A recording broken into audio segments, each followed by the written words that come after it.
is just to appreciate again the invitation by our new governor in Nairobi, Alhamdulillah, a very young man. I was very impressed when he was under a lot of pressure at one time, the way he kept cool. There was a time he was really under a lot of pressure, with some people questioning who he was even.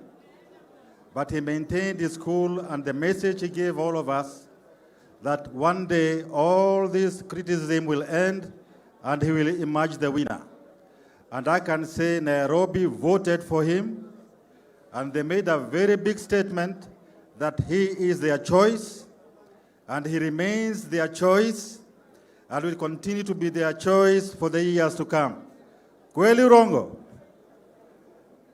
Haya. Kwa niaba ya wale wengine ambao bahati mbaya walikuwa pengine wamesikia vibaya,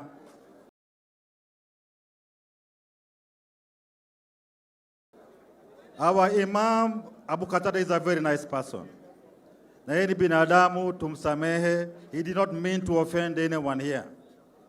And on behalf of SUPKEM, I wish all of you very good Eid Mubarak, inshallah, after 2 days.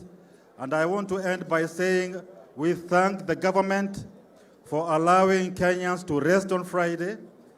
Friday will be a very important day for Muslims, and we really appreciate the gesture of becoming a public holiday. Assalamu alaikum.